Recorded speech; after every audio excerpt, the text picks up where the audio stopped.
The reclamation archive of Vantis orbited its dead sun in silence, a ring-shaped station built by a species that had gone extinct before it finished construction.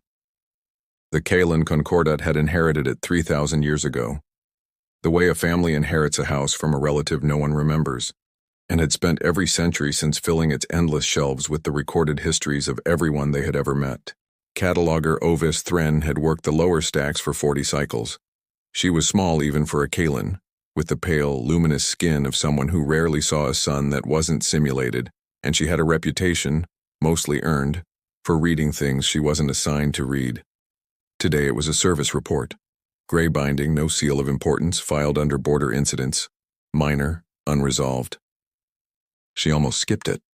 The Concordat generated 10,000 such reports a cycle, most of them about smugglers or territorial disputes between species too proud to admit they were the same size as each other.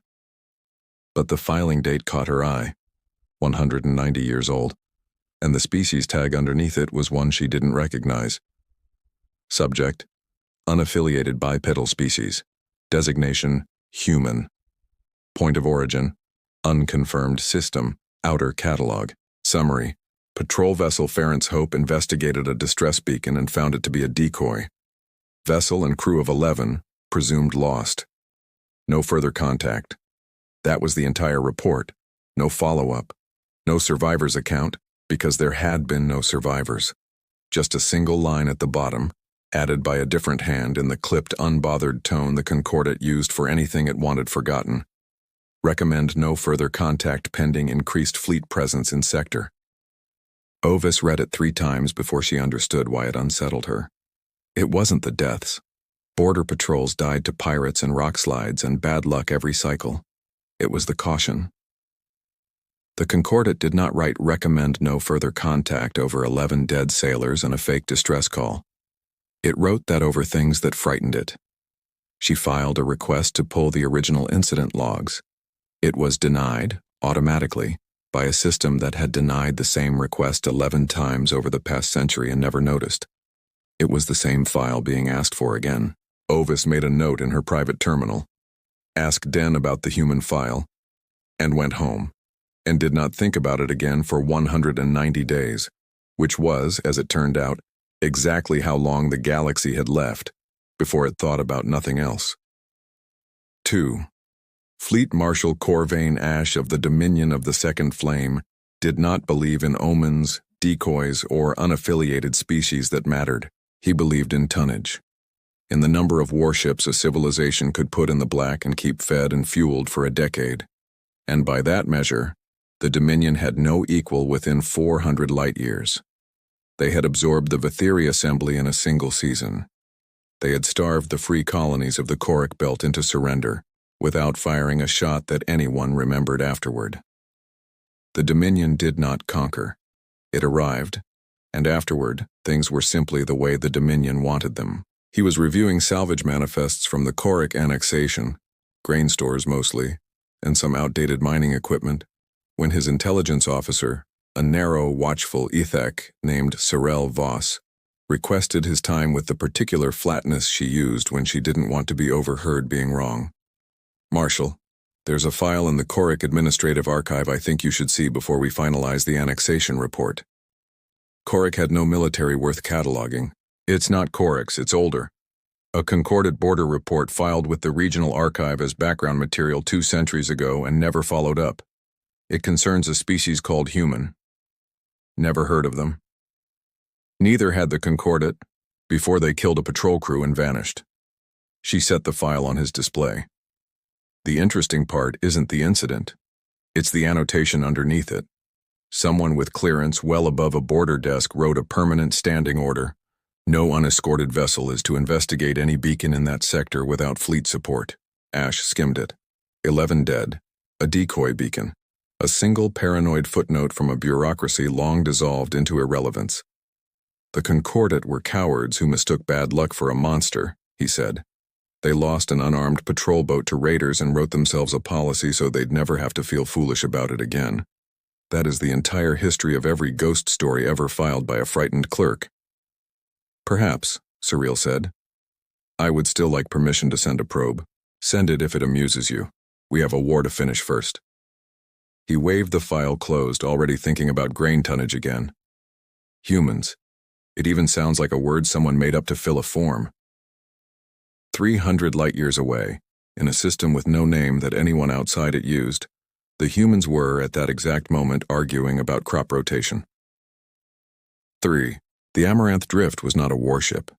It was, by any honest description, a very large, very stubborn farm that happened to move through space at a meaningful fraction of the speed of light, and its captain, a broad-shouldered woman named Priya Okonkwo-Larsen, had spent the morning mediating a dispute between the hydroponics deck and the fermentation deck over water allocation, which she considered, on balance, a more difficult negotiation than anything she'd handled with actual governments. Humanity had left Earth 211 years ago, not fleeing anything, not chasing anything either. Just going, the way a species does once it finally runs out of reasons to stay in one solar system. There had been no war to escape. That was the part that would have surprised anyone who'd read the old Concordate file, if anyone outside a dusty archive shelf had ever read it. The first human patrol boat destroyed by a Kalan scout mistaking its running lights for a threat hadn't been carrying soldiers. It had been carrying seed banks. The humans had not retaliated because they had assumed it was an accident. They had been right. It had been. Panicked border guards firing on an unfamiliar silhouette was not, in the long run of galactic history, a rare event. It happened to a dozen new species a century, usually followed by an apology, a treaty, and a very awkward first contact dinner. Priya didn't know any of this either. What she knew was that the Drift and the 11,000 other vessels of the diaspora fleet scattered across 40 light-years of empty space were slow, self-sufficient, unarmed except for the meteor deflection cannons every long-haul ship carried, and profoundly uninterested in being found by anyone. The diaspora fleet had a rhythm all its own by now.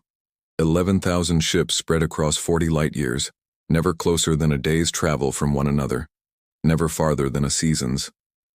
They traded seed stock and spare parts and gossip over relays that took hours to answer, and they had long since stopped pretending any of it was temporary. 211 years is enough time for a habit to become a culture, and enough time for a culture to forget it had ever been anything else. Priya had grown up on the Drift the way her mother had grown up on it, and her mother before that. 4 generations who had never once felt planetary gravity beneath their feet, who measured a lifetime not in years, but in turns of the wheel, a phrase nobody remembered coining but everyone understood. She had inherited the captaincy the way you inherit a garden, not by conquest, but because someone has to keep watering it, and she had turned out to be good at the parts of the job that mattered. Patience, mostly, and the ability to make 11 different departments feel heard without giving any of them everything they wanted. That changed on a Tuesday ship time, when the censor officer, a quiet 19-year-old named Tomas who had been born in transit and had never stood on a planet in his life, not even one of the handful the diaspora still visited to mine or to bury its dead, reported a contact. "Captain, something's shadowing us, small, unpowered, matching our drift vector almost exactly. I think it's a probe." "Whose?" "I don't know. It's not one of ours." He hesitated, the way he always did, before saying something he wasn't sure was worth saying. "It's not doing anything, Captain. Just watching. It's been there 6 hours already, according to the backlog." Priya looked at the sensor return for a long moment. A cold, dark, patient little machine, sitting a few thousand kilometers off their bow, doing nothing but watching. There was something almost polite about it, the way it kept its distance, the way it hadn't tried to signal or scan or approach. It reminded her oddly of the deer that used to wander the observation greenhouse, back when the Drift still carried a small captive herd for the children to see pictures of Earth animals in something closer to 3 dimensions. Cautious things watching from the tree line, deciding whether you were worth the risk of being seen. "Don't touch it," she said. "Log everything it does. Full passive sensors, nothing active. I don't want it thinking we're curious enough to be worth destroying." She paused. "And send a message to the assembly ships. All of them. Tight beam relay. Full distribution. Tell them we may not be alone anymore." She did not say it with dread. She said it the way her grandmother might have said the neighbors are home, which was, in its way, the most dangerous possible reaction, because it meant nobody on the drift was afraid, and fear was the thing that might have made them careful. 6 days later, the probe went dark. Not destroyed, not damaged, simply and deliberately switched off by the fleet's own engineers, who had spent those 6 days quietly deciding, deck by deck and ship by ship, whether a thing that only watched deserved to be treated as a threat. In the end, the vote, and it was, in the particular democratic way of the diaspora, an actual vote, conducted over the relay network and tallied by hand, came out overwhelmingly in favor of mercy. Turn it off. Don't break it. Let whoever sent it wonder why it stopped talking instead of showing them exactly how it died. It was the kind of decision that made perfect sense to 160 million farmers, and would have made no sense at all to the man who received the news of it 400 light-years away. Sorel Voss's probe sat in the dark for 6 days recording, before it did something the Dominion had not expected. It stopped transmitting, not destroyed, not damaged. It simply politely went silent. Its last packet of telemetry a clean, deliberate shutdown sequence that had clearly been sent to it by something that had found it, examined it, and decided it wasn't worth the trouble of destroying. They caught it, Sorel told Ash, and they turned it off instead of blowing it up. That is not what raiders do to a spy drone. That is what someone does when they don't want to start something they're not sure they can finish, and don't want to look weak by ignoring it either. Ash, for the first time, looked mildly interested instead of impatient. Or it's what someone does when they don't consider it a threat worth the ammunition. There's a third option, Marshal. There's always a third option with you, Voss. That's why I keep you. They might simply not want to be found. Not out of weakness. Out of preference. Sorel folded her hands behind her back, the way she did when she was building toward something she suspected he wouldn't want to hear. Marshal, I've spent 9 years reading intercepted communications from 100 different species, and there is a very particular tone that frightened civilizations use. It's loud, it's defensive, it postures. This wasn't that. Whoever shut down that probe did it the way you'd close a door on a draft, quietly, without any interest in whether we noticed. You're building an entire personality out of 6 days of silence. I'm building a hypothesis out of the only data available, which is my job. She allowed herself the smallest note of dryness. You're welcome to disagree with the conclusion, sir. I'd simply ask you to wait until we have a second data point before dismissing it.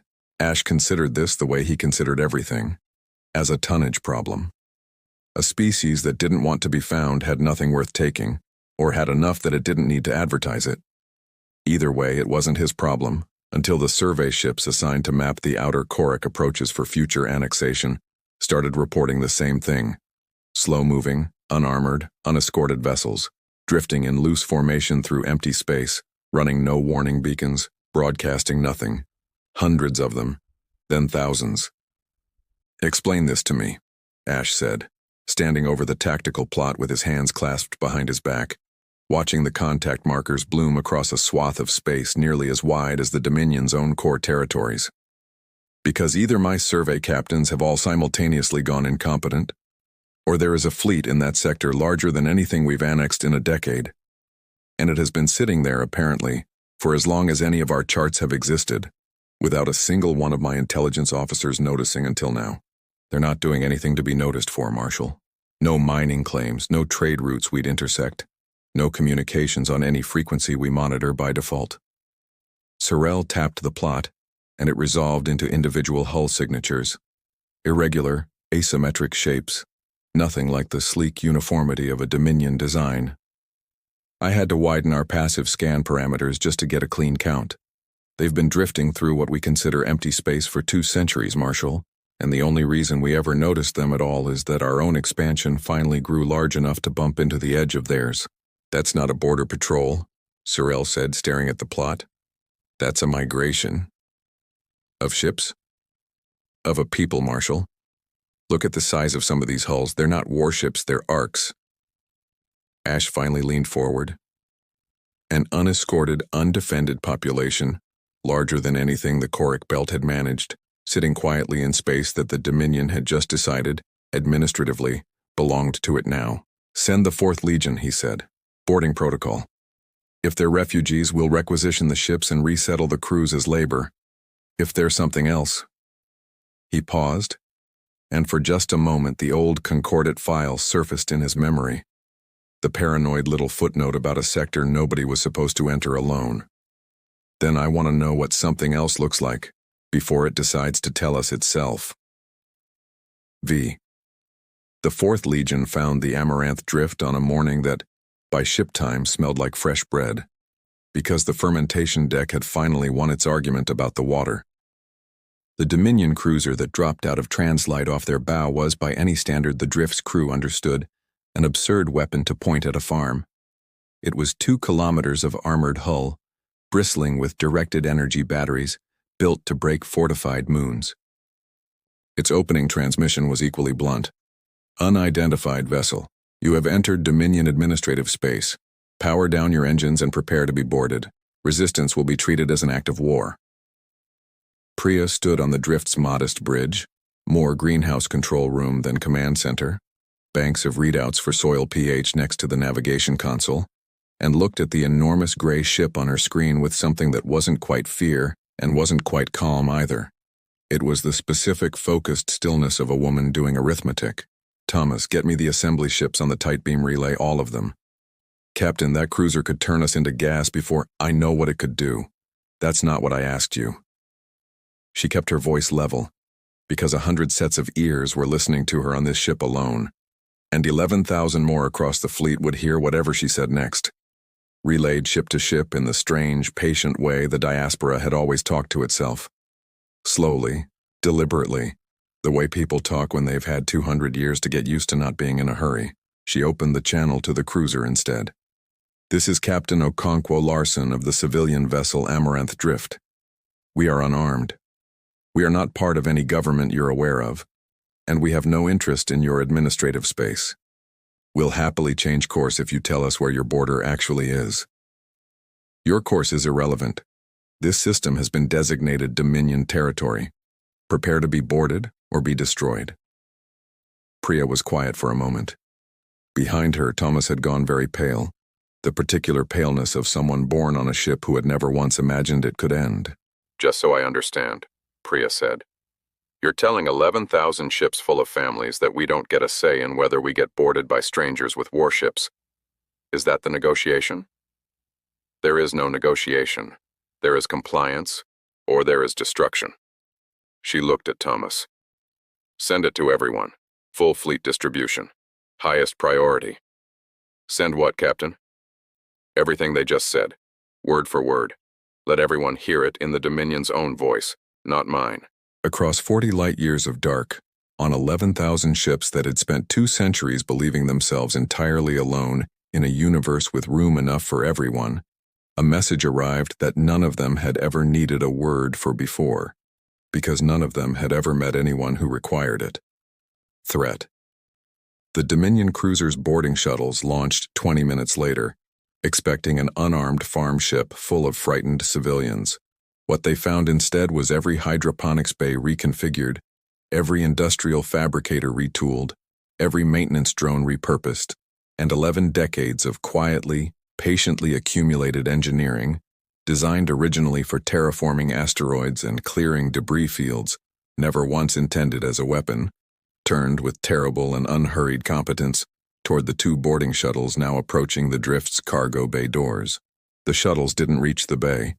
They were caught gently by mining tethers meant for hauling nickel-iron asteroids the size of small moons. Tethers rated for stresses no boarding shuttle's hull had ever been designed to survive, because no one aboard the Drift had ever built anything to survive combat. They had built things to survive rocks. An asteroid didn't care how carefully you approached it. It didn't negotiate, and it didn't retreat. And 200 years of catching things that didn't want to be caught had taught the diaspora's engineers a great deal about patience, tolerance, and the precise, unglamorous physics of not letting go. The Dominion Marines aboard those shuttles had trained for boarding actions against pirate vessels, smuggler cutters, the occasional undergunned separatist frigate. Nothing in that training had prepared them for the specific horror of being seized, slowly and without a single shot fired, by tethers designed to reel in objects 1,000 times their mass, or for the sound, audible even through hull plating, of a fabrication drone the size of a delivery truck, calmly disassembling their shuttle's weapons mounts from the outside while its pilot begged, over an open channel, for someone to just talk to them. Someone did. Priya herself patched through to the lead shuttle's cockpit once the tethers had gone taut, and the outcome was no longer in doubt. "Nobody on your crew is going to be hurt," she told the Marine captain, a young man whose voice had gone thin with something between fury and disbelief. "We're going to bring you in gently, we're going to feed you, and then we're going to send you home with your ship, minus whatever weapons you brought aboard it, because we'd rather not find out what happens if we let you keep them. Do you understand me? You have no right." "I don't much care about rights today," Priya said, not unkindly. "I care about the 11,000 ships behind me that just watched what your marshal's opening line was. Resistance will be treated as an act of war. We didn't resist, Captain. We just declined to be boarded. There's a difference, and I'd very much like your marshal to learn it before anyone gets killed over the confusion." It turned out rocks were harder to kill than soldiers, and harder it seemed to frighten too. 6. News of the encounter reached Fleet Marshal Ash 4 hours later, relayed by a cruiser captain whose voice, for the first time in his long and unremarkable career, shook slightly on the report. "Marshal, the boarding shuttles were disabled, not destroyed. Both crews are alive. They were returned to us along with a message. A message from the same woman who spoke to us initially. She says, 'I'll relay it exactly, sir. We're not soldiers. We don't want to be. Please don't make us practice.'" Ash sat with that for a long moment. Somewhere in the back of his memory, a border footnote surfaced again, 190 years old, written by a frightened concordat clerk about a sector nobody was supposed to enter alone. He had called it superstition. "Recall the 4th Legion," he said. "Full withdrawal to standoff range. I want everything we have on this species compiled by end of shift, and Voss. Marshal, find out how many ships they have. All of them. Every last one you can locate." It took Sorel 3 days to produce the number, and when she brought it to him, she set it on his display without a word, because the number spoke for itself in a way her voice couldn't have improved. 11,406 vessels confirmed. Estimated total population, 160 million. 0 standing military. 0 warships. 100% of surveyed vessels equipped with industrial fabrication, propulsion, and life support sufficient for indefinite independent operation. "An entire migrating civilization," Sorel said quietly, "with no army, no capital, and no single point we could strike to make them surrender. You cannot conquer a people who have already learned to live without a home. Every tactic we have assumes there's a place worth threatening, a homeworld, a capital, a population center you can hold at risk to force compliance. They left all of that behind 2 centuries ago. There's nothing left to hold hostage. Every civilization has something it can't afford to lose. Then find it, Marshal, because I've looked, and the only candidate I can identify is each other. Every ship in that fleet answered the same distress call within minutes of the first hostile transmission. Not because a central command ordered it, because none of them needed to be ordered." She set down a second file, thinner than the first. "This is the boarding shuttle's own after-action report. The Marine captain says the woman who spoke to him didn't sound angry. He says she sounded disappointed, like we'd failed a test she hadn't wanted to give us in the first place." Ash stared at the number until it stopped looking like tonnage and started looking like something else. Something the concordat clerk, a century and a half dead, had understood long before he had. He thought of the 11 dead sailors in that old, dry report, and the single frightened footnote appended beneath them, and for the first time in a long career built on the comfortable arithmetic of hulls and guns, he felt something that was not quite fear and not quite respect, but shared a border with both. "Draft a formal apology," he said finally, "and a request for contact. Send it under my personal seal, not the fleet's." "Sir?" The concordat wrote a footnote and buried it because they were embarrassed to admit they'd started something they couldn't finish, and hoped no one would ever ask again. He closed the file. I would rather be embarrassed in front of my own officers than finish what they started. 7th, Priya Okonkwo Larson received the Dominion's apology on a morning that ship time smelled like fresh bread again, because the fermentation deck, having won the argument about water, had grown considerably more confident about everything else. She read it twice out loud to the small crowd that had gathered on the bridge, not out of ceremony, but because the drift didn't really have anywhere else that fit this many people, and everyone wanted to hear it firsthand rather than relayed. On behalf of the Dominion of the Second Flame, I offer formal apology for the unauthorized boarding action against your fleet, and for the historical incident, now confirmed in our archives, in which a border patrol fired without provocation on an unarmed human vessel 191 years ago. We did not know your people existed until 4 days ago. We are ashamed that our first true understanding of you came from a mistake we should have corrected 2 centuries earlier. We would welcome contact on whatever terms you consider fair, and make no claim on your fleet, your course, or your future. Thomas, still a little pale from 4 days ago, frowned at the number. 191 years. That's... Captain, that's the Meridian Star, the seed ship that went missing right after the long launch. My grandmother's cousin was supposed to be assigned to that crew rotation. She always said it was the only ship the diaspora ever lost that nobody could explain.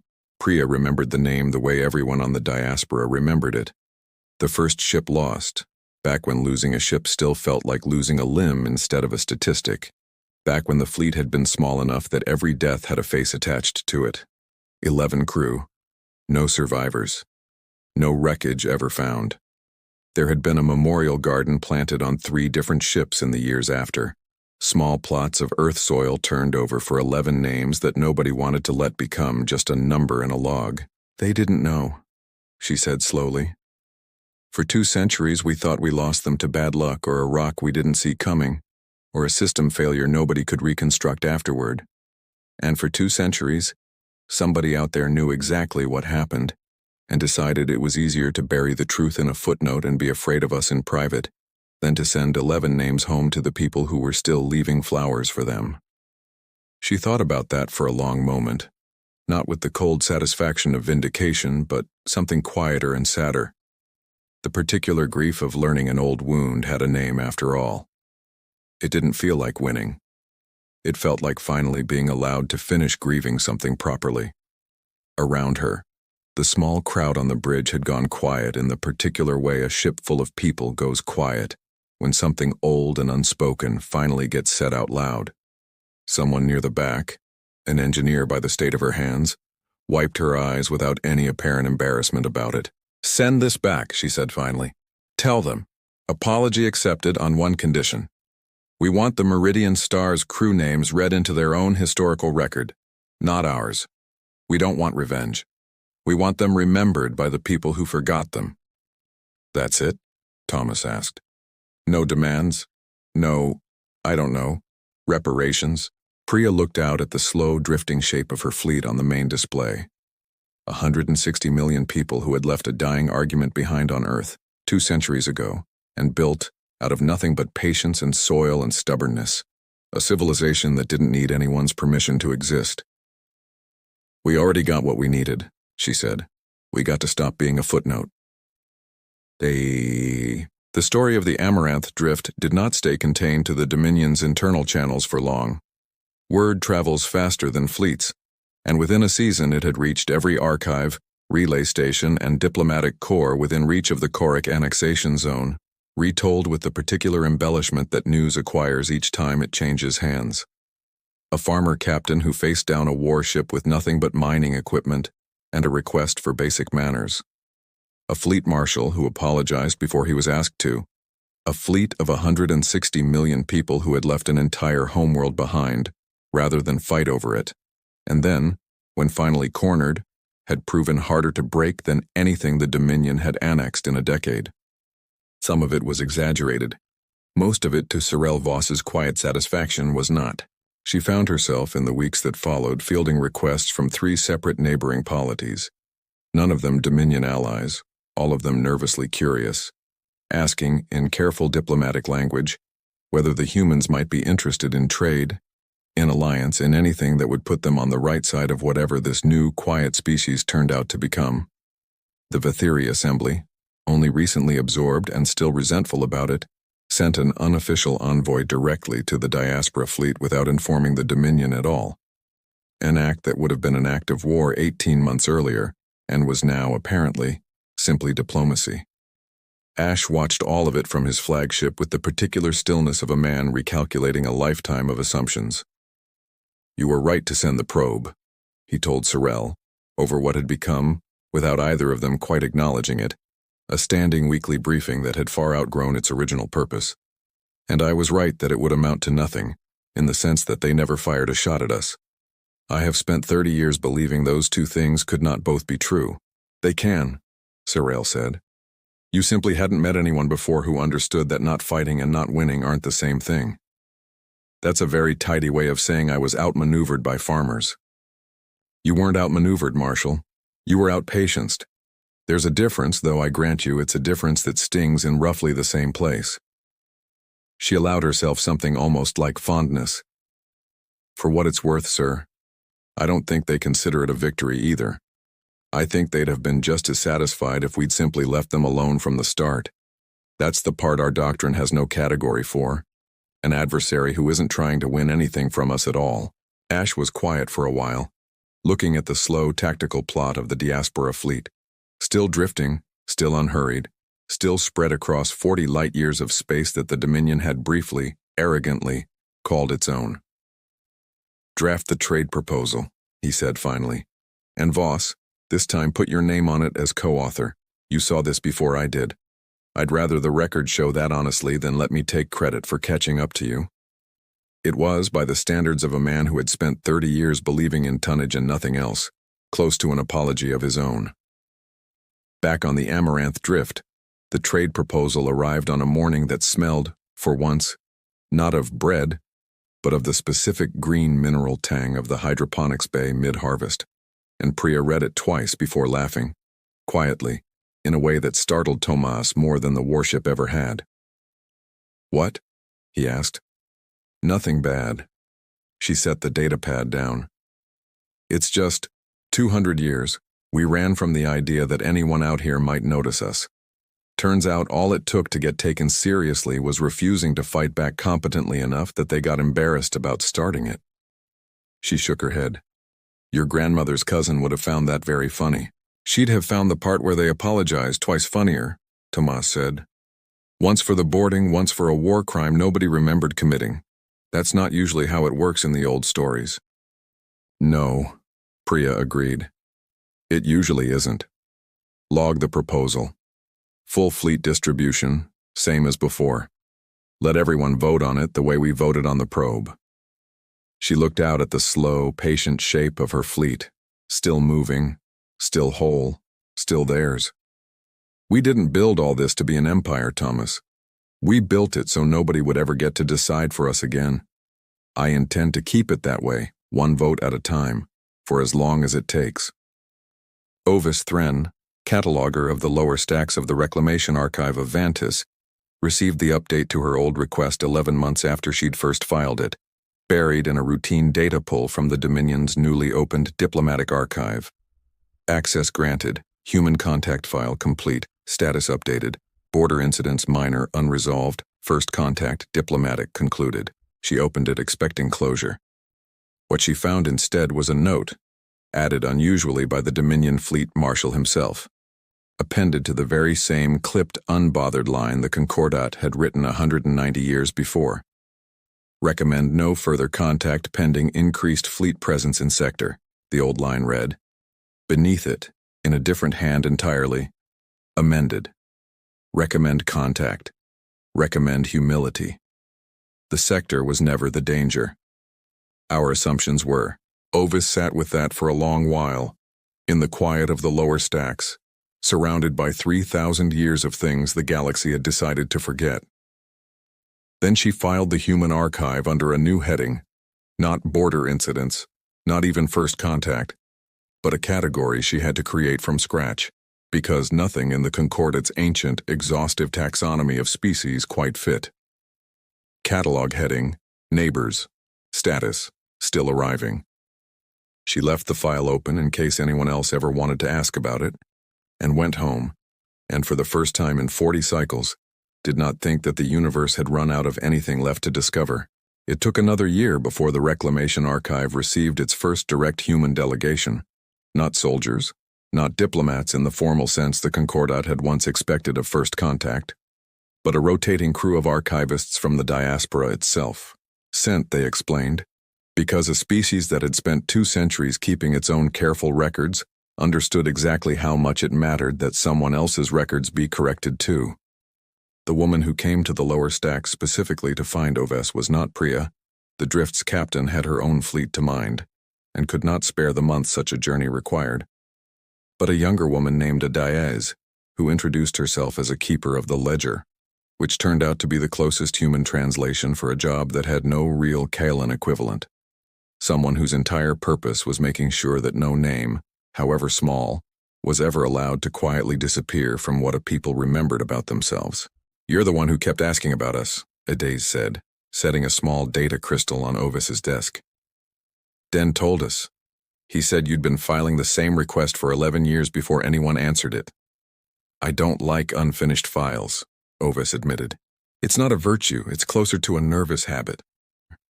"It's the same habit that built my job," Adez said, and something in the way she said it made it sound less like reassurance and more like recognition. One archivist to another, across 2 centuries and 40 light years, and a species divide that had, in the end, turned out to matter far less than either side had expected.